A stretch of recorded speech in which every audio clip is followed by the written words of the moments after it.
ابراہیم ابو اسماعیل سکسکی نے بیان کیا، انہوں نے کہا کہ میں نے ابو بردہ بن ابو موسیٰ سے سنا، وہ اور یزید بن ابی کبشہ ایک سفر میں ساتھ تھے، اور یزید سفر کی حالت میں بھی روزہ رکھا کرتے تھے۔ ابو بردہ نے کہا کہ میں نے اپنے والد ابو موسیٰ اشعری رضی اللہ عنہ سے بارہا سنا، وہ کہا کرتے تھے کہ نبی کریم صلی اللہ علیہ وسلم نے فرمایا کہ جب بندہ بیمار ہوتا ہے یا سفر کرتا ہے تو اس کے لیے ان تمام عبادات کا ثواب لکھا جاتا ہے جنہیں اقامت یا صحت کے وقت یہ کیا کرتا تھا۔ صحیح بخاری حدیث نمبر 2996۔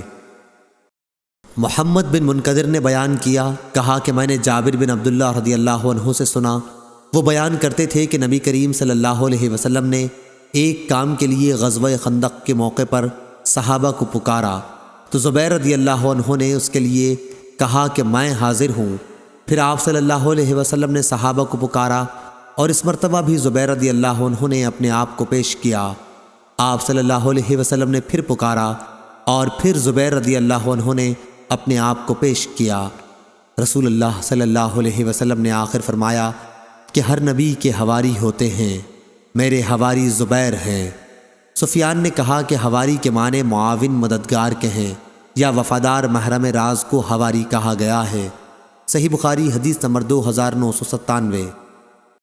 عاصم بن محمد نے بیان کیا، کہا کہ مجھ سے میرے باپ نے بیان کیا اور ان سے ابن عمر رضی اللہ عنہ نے، کہ دوسری سند ہم سے ابو نعیم نے بیان کیا، کہا ہم سے عاصم بن محمد بن زید بن عبداللہ بن عمر نے بیان کیا، ان سے ان کے والد نے اور ان سے عبداللہ بن عمر رضی اللہ عنہ نے، کہ نبی کریم صلی اللہ علیہ وسلم نے فرمایا جتنا میں جانتا ہوں اگر لوگوں کو بھی اکیلے سفر کی برائیوں کے متعلق اتنا علم ہوتا تو کوئی سوار رات میں اکیلا سفر نہ کرتا۔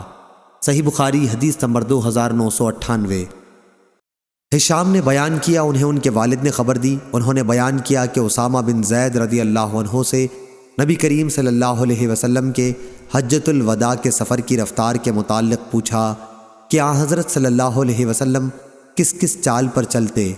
یحییٰ نے کہا، عروہ نے یہ بھی کہا تھا کہ میں سن رہا تھا لیکن میں اس کا کہنا بھول گیا۔ غرض اسامہ رضی اللہ عنہ نے کہا، آپ ذرا تیز چلتے، جب فراخ جگہ پاتے تو سواری کو دوڑا دیتے، نص اونٹ کی چال جو عنق سے تیز ہوتی ہے۔ صحیح بخاری حدیث نمبر 2999۔ زید بن اسلم نے خبر دی، ان سے ان کے والد نے بیان کیا کہ میں عبداللہ بن عمر رضی اللہ عنہ کے ساتھ مکے کے راستے میں تھا، اتنے میں ان کو صفیہ بنت ابی عبید رضی اللہ عنہ ان کی بیوی کے متعلق سخت بیماری کی خبر ملی، چنانچہ آپ نے تیز چلنا شروع کر دیا، اور جب سورج غروب ہونے کے بعد شفق ڈوب گئی تو آپ سواری سے اترے اور مغرب اور عشاء کی نماز ملا کر پڑھی۔